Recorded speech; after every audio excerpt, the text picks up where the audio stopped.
Assalamualaikum warahmatullahi wabarakatuh. Good morning everyone. Jumpa lagi dengan saya dalam pembahasan materi dalam bahasa Inggris. Untuk kali ini kita akan membahas tentang naratif dalam bentuk legend atau dalam bahasa Indonesia adalah legenda. Apa itu legenda? Legenda adalah asal muasal terjadinya suatu tempat. Contohnya di daerah kita adalah Danau Toba. Di daerah yang lain ada namanya Waligundah, ada Surabaya, ada Sumatera dan sebagainya. Oke, bagaimana materi tentang naratif legend ini? Let's check it out. Oke, contoh legend dari daerah kita Sumatera Utara adalah legenda Danau Toba atau asal mula Danau Toba. Kemudian di daerah lain, daerah Jawa ada namanya Sangkuriang, legenda Sangkuriang. Tapi yang mau kita bahas untuk kali ini bukanlah Danau Toba, bukan juga Sangkuriang, tetapi legenda Malin Kundang yang berasal dari Sumatera Barat. How the story about Malin Kundang. This is the text. The legend of Malin Kundang. You can read the text in your textbook. There are 3 paragraphs. And all about Malin Kundang you can read in the text. Oke, kita lewatkan saja teksnya, nanti kamu baca. And then, The Legend of Malin Kundang adalah sebuah teks yang berupa teks naratif or narrative text. What is narrative text? A narrative text is an imaginative story to entertain people, yaitu sebuah teks yang berupa imajinasi, cerita-cerita imajinasi yang bertujuan untuk menghibur para pembaca. And the social function of narrative text is to amuse or entertain the reader with a story.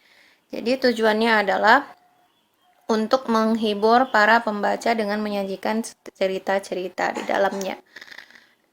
Setiap teks itu memiliki generic structure, yaitu susunan teksnya.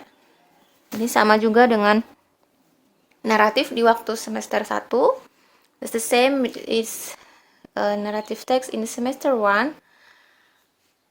There are 5 generic structure of narrative text. The first one is orientation. Orientation is content of who, where, and when. And then there is evaluation. Evaluation contains of controlling and evaluating conflict. Optional.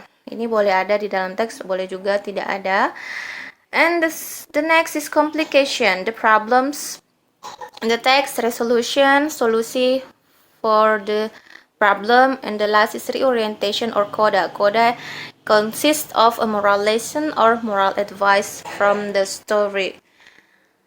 Ini adalah susunan teks dari teks naratif. Kelima bagian ini harus ada di bagian teks naratif. Oke, selain itu, di dalam teks naratif itu juga harus ada yang namanya language features. Beberapa di antaranya language features di dalam teks naratif yang pertama adalah past tense, and the second adverb of time. Kalau adverb of time itu biasanya cirinya di dalam teks naratif itu adalah masa lampau, waktu-waktu di dalam bentuk lampau. And then time conjunction, the fourth specific character, 5 action verb, and the last direct speech. Ini semua harus ditemukan di dalam teks naratif. Okay, I think it is enough explanation of narrative text. I hope you understand. Please study again in your home and see you next time.